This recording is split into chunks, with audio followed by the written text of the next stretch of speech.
Sam sighed. No, I know. It's a metaphor. He returned to an even, perhaps monotone voice. You still want to know what happened tonight? Carrie kissed Sam on the top of the head. Yes, please. Another sigh, and he dove in. I was kicking a guy out, and the guy, he wasn't being violent, but he wouldn't leave, so I was arguing with him back and forth. Slowly, I was getting him to walk towards the door. Eventually, I got him to the door, where JJ was working, and basically, JJ told me in front of the guy that I was kicking out that he, the guy I was kicking out, wasn't that drunk and didn't need to leave the bar. Then our boss came down and took the guy upstairs. I was pissed because JJ undermined me, so I started yelling at him. So, big deal. I'm telling you, it's complicated. If I'm kicking a guy out of a bar, my main goal, other than getting him out of the bar, is not getting hit in the face. Carrie rolled her eyes. The best way to do that is getting the guy to understand, in his varying degree of drunkenness, that he will not be staying in the bar no matter what, and that if he doesn't leave peacefully, a gang of dudes who are bigger and stronger than him are going to carry him up the metal stairs and throw him onto the sidewalk. So when I'm slowly getting the guy to leave peacefully, and my coworker tells him that he should be able to stay, it makes it a lot less likely the guy is going to leave. In my opinion, it makes it much more likely he's going to start a fight, which would be bad. Why were you kicking him out? He fell asleep at a table. You know those tables next to the dance floor? Sam paused for Carrie to nod in acknowledgement, and then kept talking. The guy literally had his hand around his drink, and his other arm was spread out all the way across the table. I swear the guy looked dead. His cheek was smushed into the table. Those tables are sticky. Gross, Carrie interrupted. Fuck you. I clean those tables every night. Anyways, I was walking back with a ton of not ice, a huge stack of cups from the Mirror Bar. That's the one where if you come down the stairs into the bar and walk... Sam, honey, I know where the Mirror Bar is. Just tell me what happened. Yeah.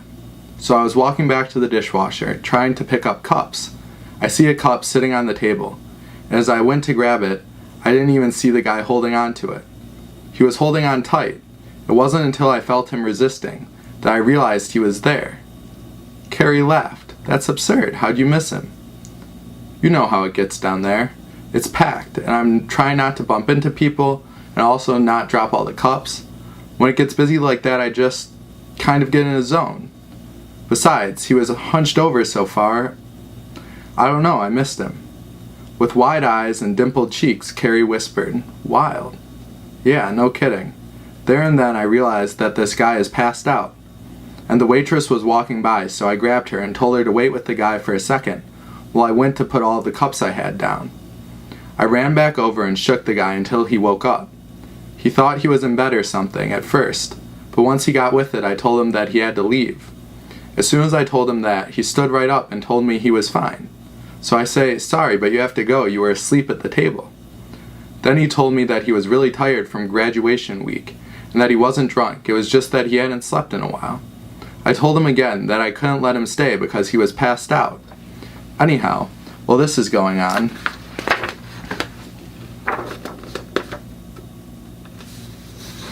his friend comes out of nowhere.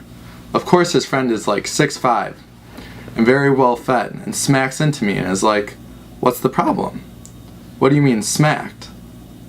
I'm on a roll, don't interrupt. Along the slight cleft in her chin, his favorite feature on Carrie's face, Sam ran his pinky finger. Where was I? Yeah. So I explained to him what's going on, and I'm bracing myself for this big guy to swing at me.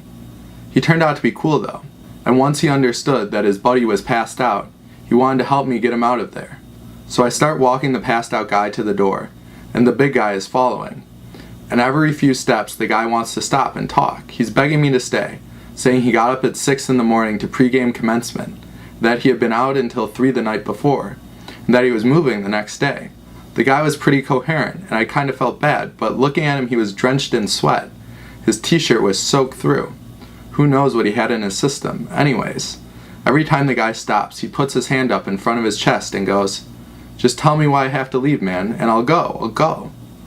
And every time I tell him that he was asleep, and that it's a liability thing. As we got closer and closer to the door, Reality starts to sink in, and this guy is getting more and more frustrated. It got to the point where my adrenaline started up, and my heart was thumping. Ba-dum, ba-dum, ba-dum. Out of rhythm, Sam tapped the beat on Carrie's carotid.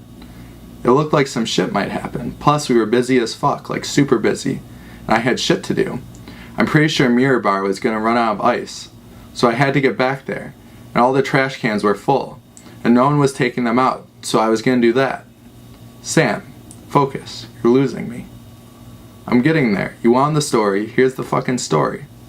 Babe, calm down, jeez. I'm calm. Following a deep breath, Sam continued.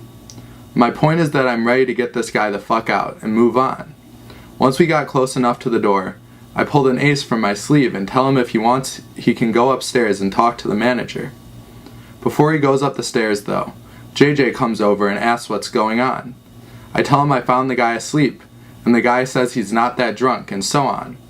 While he was talking, I zoned out thinking about the ice or something, and then I partially realized JJ was trying to talk to me, so I looked at him. JJ starts telling me he thinks the guy is fine and that he probably can stay. But I'm still spaced, so I nod my head until I realize exactly what he's saying, and I'm like, no, the guy was dead asleep, he needs to leave. JJ starts telling me the guy is just tired and he's leaving the next day. I'm like, no shit, hadn't a clue. Anyways, now we're going back and forth. Meanwhile, this guy is just standing there and I'm getting furious. I'm thinking about getting back to the bar. I was pissed at JJ for undermining me, and besides, I think it's plainly unsafe to let a guy that was passed out from drinking stay in a bar. Doll, didn't your teachers tell you not to be repetitive? Sam felt he had been in a groove, talking quickly while maintaining steady breath between words. Pausing to ponder his phrasing, Sam declared, repetition with variation is what provides a complete picture of a pattern.